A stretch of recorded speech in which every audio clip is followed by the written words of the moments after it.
Hello, Dr. Tom. So, can you Oh, hear me?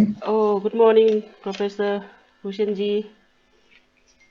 Okay, guys. Hello, good morning. Good morning. Good morning. Very good So, morning to I'll you. be on mute. I will join whenever you are ready. Yeah. Okay, so we have 2 minutes.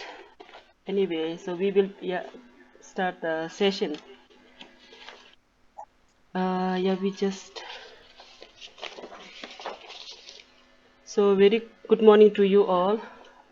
So on this third Sowa-Rigpa Day celebration occasion, we have a series of talk on COVID-19 and traditional system of medicine. So the first session is on traditional medicine in COVID-19 times. So we have a speaker, Professor Bhushan Patwardhan ji. So to introduce briefly, Professor Bhushan Patwardhan ji is a distinguished professor, Interdisciplinary School of Health Science, Savitri Bai Phule, Pune University, India. So he's also a national research professor designated by the Ministry of Ayush, Government of India, former vice chairman, University Grant Commission, member of several academic committees and policy making bodies such as WHO Geneva, Planning Commission, Niti Aayog, fellow, National Academy of Science and National Academy of Medical Science, India, and founder and editor-in-chief, Journal of Ayurveda and Integrative Medicine, elsewhere, recipient of several Oration Awards and holds 8 Indian patents, 2 US patents, over 150 publications, and 9,800 citations. So we welcome Professor Bhushan Ji to our program. So we have 30 minutes talk and 15 minutes question and answer. So Okay. Professor Bhushan Ji, yeah, you can start the session. Thank you. Yeah. Thank you, Dr. Tom, for sharing, and all at uh, the Central Council of Tibetan Medicine.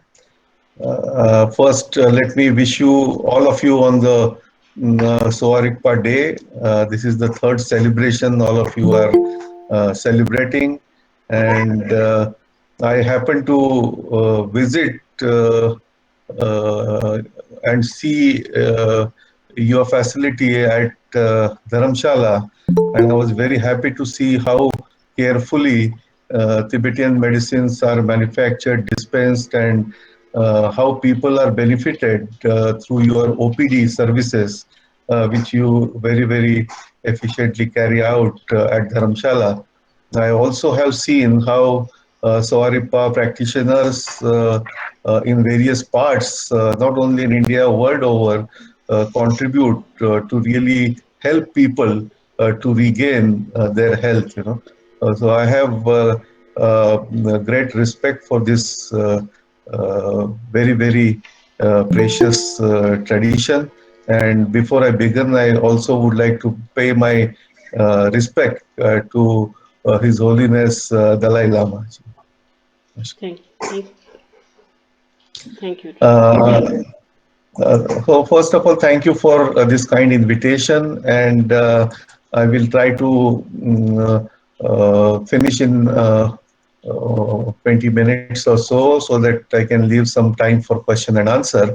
I have some slides, but I think that rather than going in for slides, it is better to speak to maintain better connectivity with all of you. And please feel free to even stop in between if you want to ask anything or put any comments in it. So let it be an interactive session rather than just I talking about it. So the today's topic is traditional medicine, and I will focus on the research on traditional medicine in COVID times, and I will also talk about the new opportunities in this today's new normal. We call it as new normal, today, and as we can see around, the world has changed. during this 1.5 years. And the COVID-19 pandemic has really posed an existential crisis before us, before the humanity, before the globe, I would say. And still, the origin and spread of this virus still remains a mystery. Both rich and poor countries are getting affected. And the initial strategies for management of this disease obviously were based mostly on empirical data. And this rapidly mutating virus is posing newer and newer challenges while the vaccines are coming up and people are getting vaccinated more and more, which is a good sign. But the new variants which are coming up are posing a serious problem. There is another serious problem that is about the reliable and authentic data based on which we can do decision, so unless we have reliable data, the decision making is always very difficult. As of now, as we know that there is no definitive treatment, the epidemiological data is emerging, and we can also see around us, various contradictory claims, exploitations, and politics happening rampantly. And I can see that there has been a massive breakdown of trust. And I feel in this kind of an existential crisis, the philosophy and the teachings of Buddha would really help us tremendously rather than only looking at the medicines. We have to look at the whole and not only this disease in isolation. Therefore, I see the opportunity in the adversity. There is an opportunity. Why I say that for the first time, COVID-19 has emphatically exposed inadequacy and, if I may say, incompetences of healing system or current healing systems or therapeutic systems.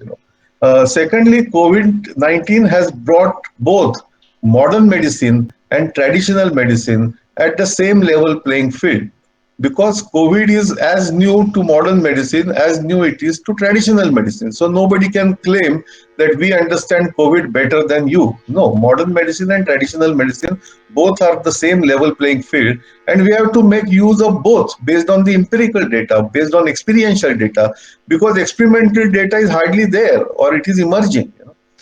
So both the systems, modern or traditional, have strengths and weaknesses, and COVID havoc, I would say, has paved way for pragmatic integration between modern and traditional medicine.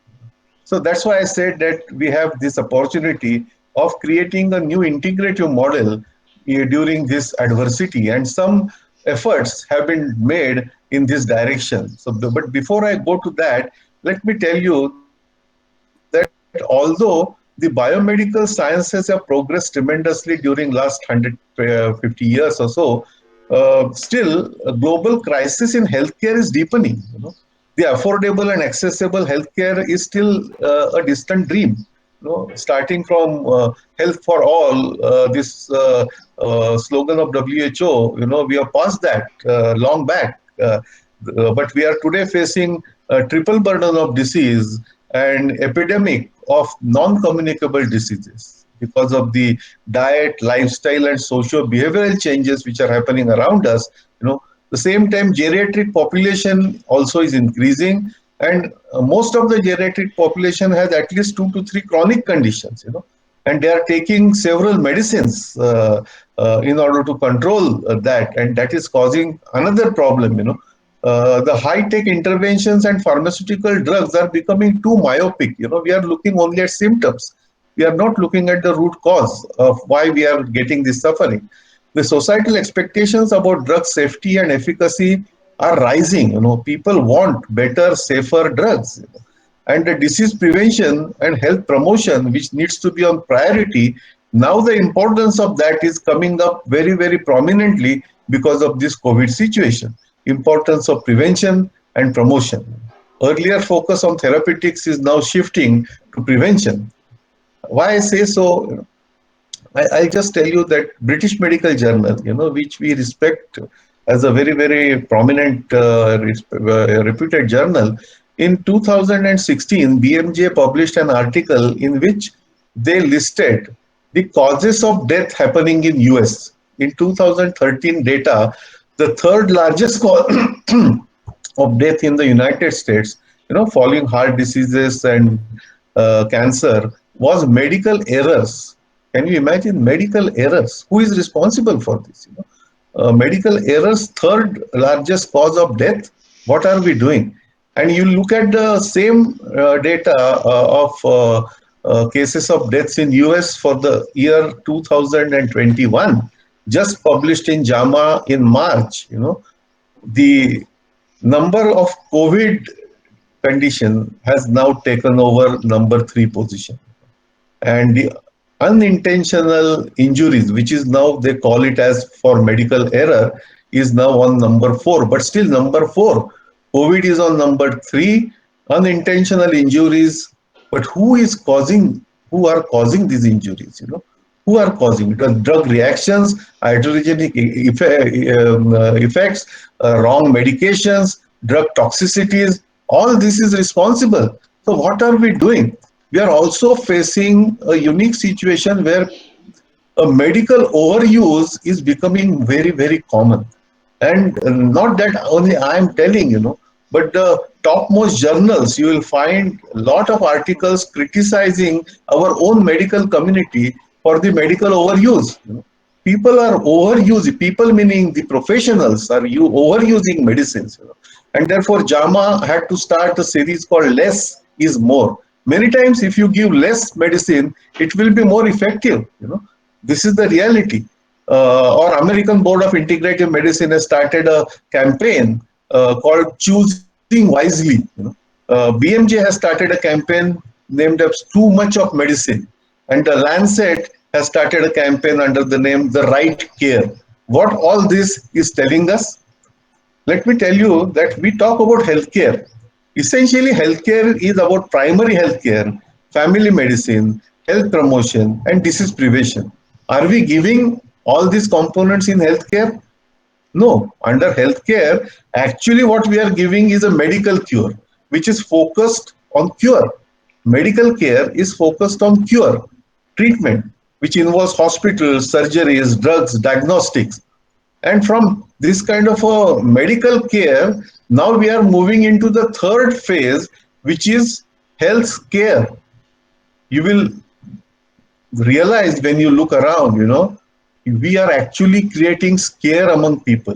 We are scaring them, whether it is COVID or diabetes or cancer, we are scaring them. And by scaring them, we are trying to see that our business grows.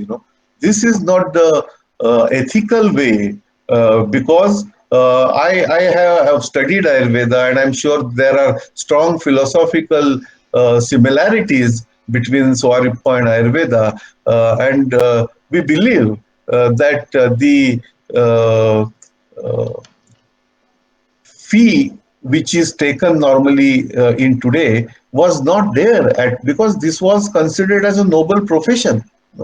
uh, Doctor in India is considered as equivalent to God. So this is the status which was given to this profession. But what we see around us make us think that what is happening. When it comes to research, I must tell you that biomedical research, although it has advanced, still there are many problems which have remained unresolved. And 80%, 85% considered to be waste. So what are we doing? John Ioannidis from Matrix, Stanford, he has criticized this to a great extent, and he has clearly showed that most research is asking this question: most research, why it is flawed, and he's appealing that let's fix this problem.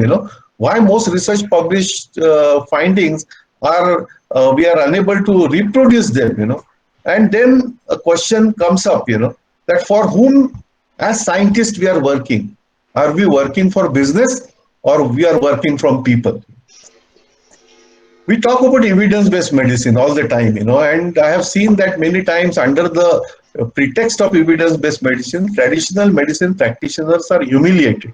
That what are you doing? Where is evidence? What research you are doing? I feel that doing research on traditional medicine is primary or fiduciary responsibility of mainstream scientists, and we should not really ask. They do research, they do documentation, they do, but that is not their primary responsibility, because researchers, scientists should own that responsibility and do the primary research on traditional medicine, its concepts, its medicines, its standardizations, quality control. All that is necessary. So when we talk about evidence-based medicine, essentially the evidence is brought as experimental approach, which is based on science and technology advances. That's what evidence-based medicine is. But is it sufficient? Because in addition to experimental approach, we also need experiential approach. And traditional medicine brings in experiential approach. And experience and experiment both are necessary in today's day. The traditional systems bring in wisdom, knowledge, insights. Experimental approaches may not give all this. How can the experimental methodology give us insights? Insights emerge through our own experiences, and those experiences are equally important.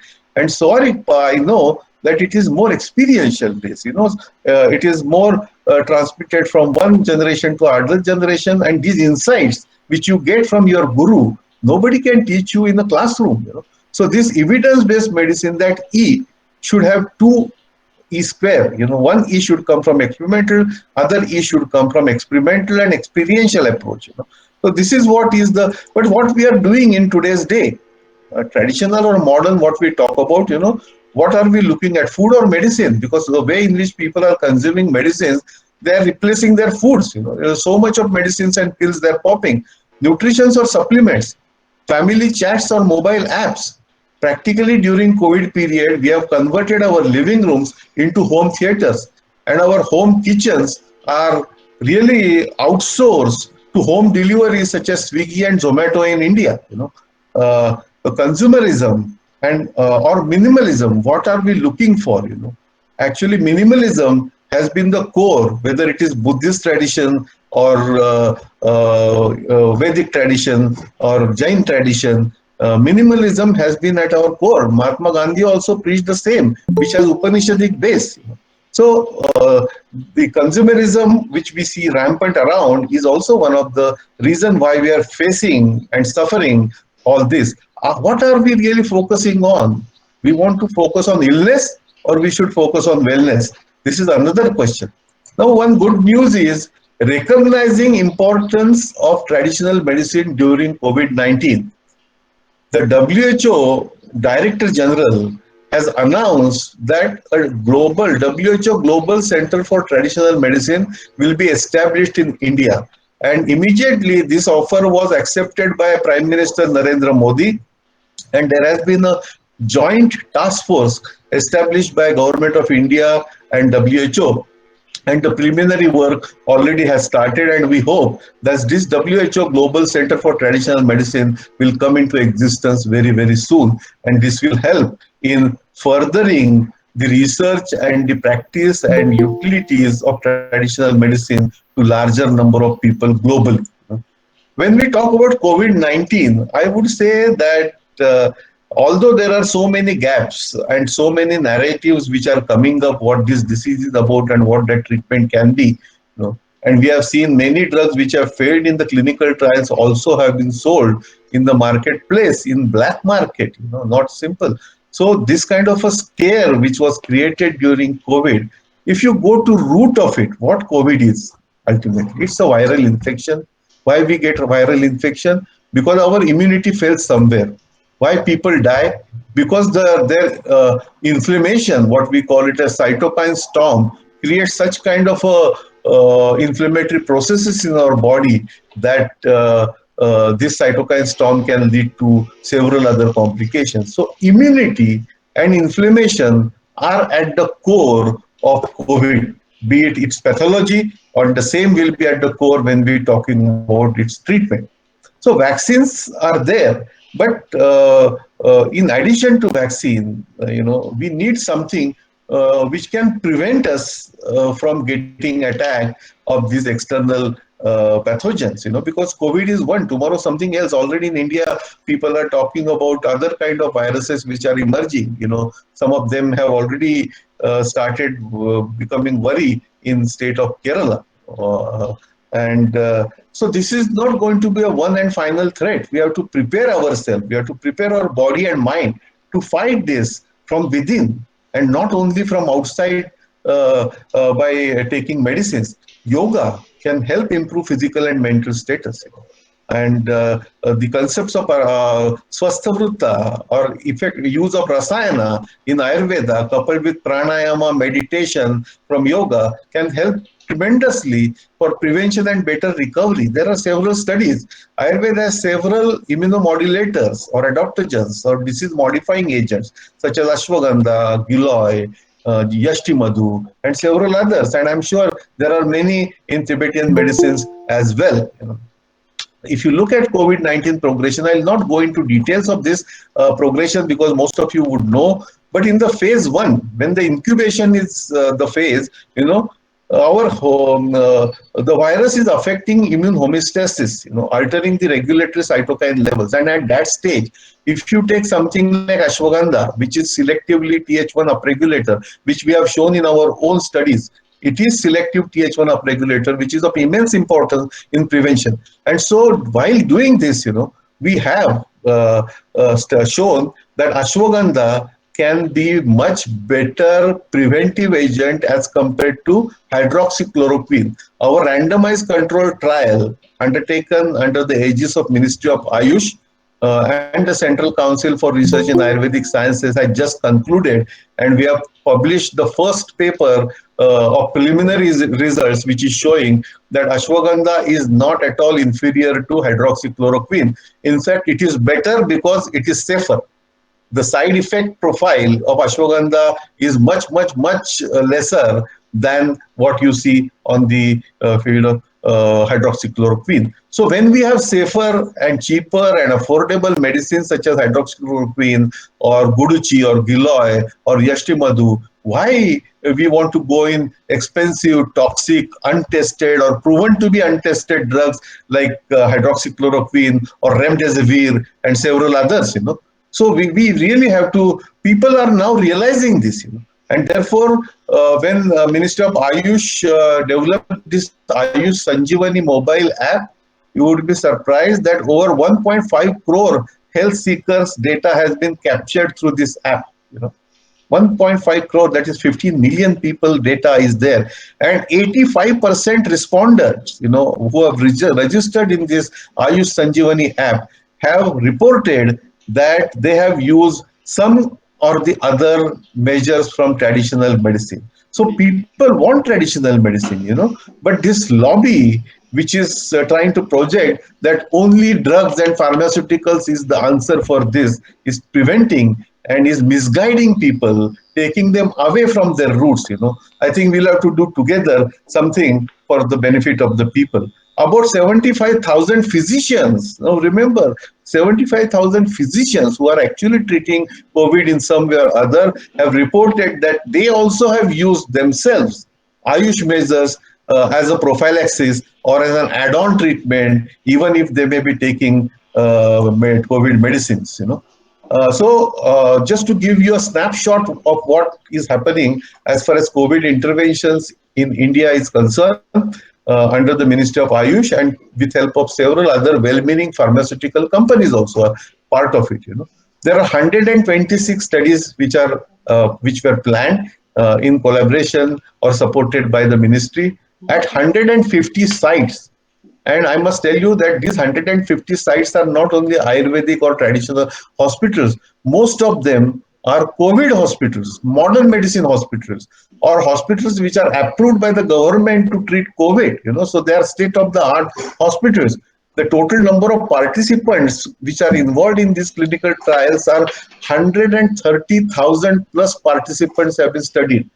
Out of this, if you say Ayurveda trials are about 66, yoga trials are 13, Unani trials are 8, Siddha trial are 13, homeopathic trials are 26, and I would like to know Sowa-Rigpa trials also. So I can add that data in my own data. So when I speak next, I'll be able to see or share what research is going on in Sowa-Rigpa about this, And all these studies, most of these studies carry robust protocol which has been published in CTRI.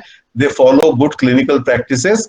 They have independent data safety monitoring board, and in many cases, especially the clinical trials which are undertaken in collaboration with CSIR or Council for Scientific and Industrial Research, are also managed by with help of a professional CROs, and we are undertaking external audits also. So these are very well Yeah. planned clinical trials. And the interventions include some of the traditional medicines such as Ayush 64 is one of the Ayurvedic medicine prepared by the ministry long back for malaria, which is getting repurposed for COVID-19, and Kabasura Kudini, which is a Siddha medicine. Really. Both these medicines, which we have shown in a controlled clinical trial that they work excellent as an add-on, and the hospital stay duration is reduced significantly if people consume Ayush 64 or Kabasura Kodinir in addition to the standard of care treatment which is being given in the modern hospitals.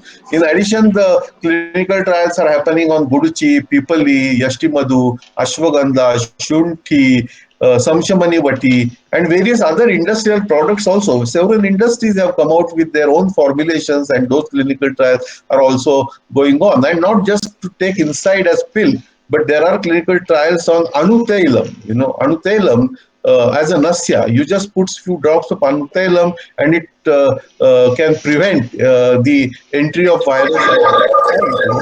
So there are several things which are happening. There are various studies on yoga also where people have shown that simple meditative practices can help relieve stress and also combat COVID post recovery. That is, I'm not going to talk about all these things, but most of the studies are now getting published. Some of them have already been published. Already about out of these total 100 plus studies, about 10 manuscripts already have been published, so they are available on PubMed. Manuscripts which are accepted for publication about 5, and most of the manuscripts are now in the preparation stage, and about 27 publications are available as preprints. So this is a big work task force which I chair of Minister Ayush to come up with various guidelines, and these guidelines are for practitioners as well as people. So by concluding, I would like to say that I started with healthcare and asked a question whether we are really giving healthcare or we are giving medical care under the pretext of healthcare. So our focus is more on cure, treatment, hospital, surgeries, drugs, diagnostics. And are we really creating a scare? We are creating scare. People are getting scared. And this is leading to another thing, which is scam. We are witnessing scams also. There are various scams which you can see on media news, wherein these scams are happening in hospitals or in companies or wherever, where people are getting exploited. And progressive pharmaceutical company, I must tell you that they have realized that you need to focus on the root problem and not just symptoms, and not just treating disease, but how can we prevent disease, and how can we as early as possible intercept that disease. This is going to be the future of the focus of the future, and this question I'm asking, is going to be very, very important. And this question is, can business and profits linked to sufferings and agony of people be sustainable? Can we always say that we will remain always a successful pharmaceutical company because our profit is linked to sufferings and agony of people? I don't think this is.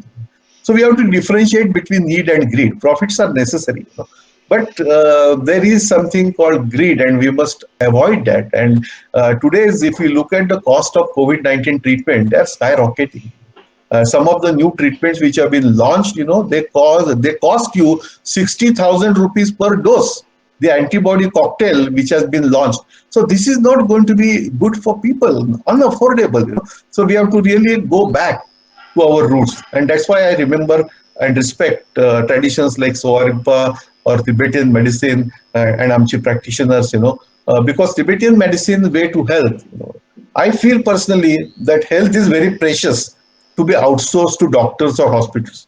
Health should be in our hand, and people need simple ways to achieve health and prevent diseases. People need healthy diet, healthy lifestyle, mental peace and relaxation.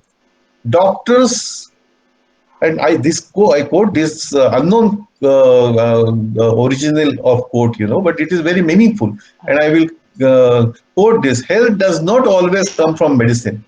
Most of the time it comes from peace of mind, peace in the heart, peace in the soul. It comes from laughter and love.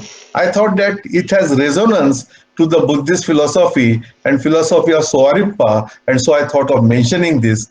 At the end, I would again like to pay my respect to His Holiness Dalai Lama and all of you at Central Council of Tibetan Medicine for the work which you are doing during this difficult time to put your bit, whatever you can, to improve health and to give humanity a better world to live.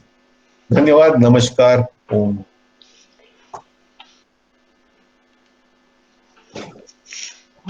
Thank you, Doctor. Thank you, Professor. Yeah, thank you so much for your valuable talk on traditional medicine.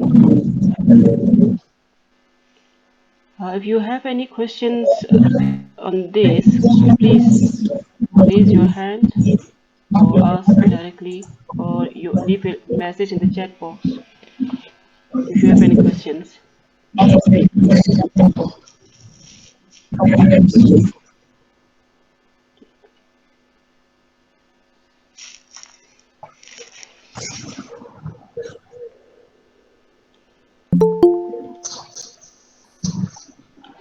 Hello, am I audible? Hello.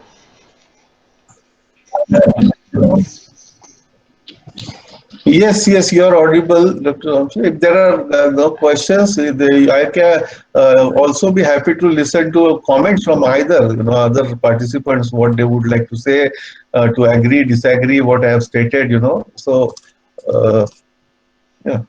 Yeah. Yeah, so if you have any question or any comments or suggestions, or so you can also share with the professor. So we have member from the Friends of Tibetan If Medicine. any, if any research is going on, if any of your colleagues are doing any research on COVID-19 and use of Sowa-Rigpa or Amchi medicines, Tibetan medicines, I would also like to know that. Okay. If there are no questions, then I think it's 11:30, so we may call it up so your next session can start in time. Yeah.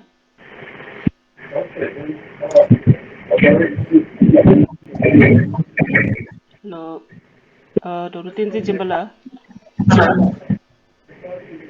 You, your question, please.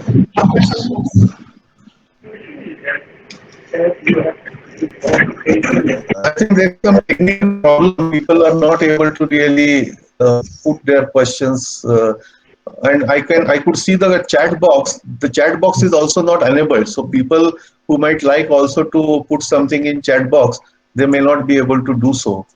So anyway, but thank you very much. Yeah. Yeah, it is now enabled. The chat box is now enabled, and I think I would like to thank everyone Yeah. and look forward to continued interaction.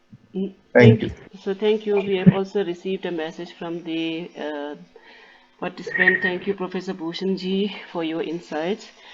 So yeah, because of the this one network problem, so some doctors they are raising a hand, but it's not audible.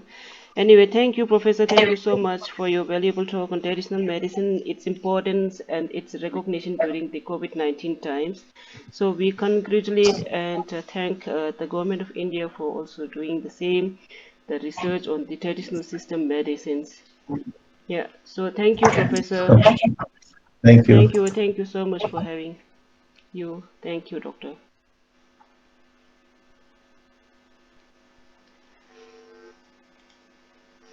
Kedi 참을 단단한 총된 정보대 뜻인데도 부지 자베 차자야 보여 서마레 카실라 디지 디와디 야고지 세브지 고금들아 now 아니 ngazu 단단 총된 정보대 독신이 죽디 바이.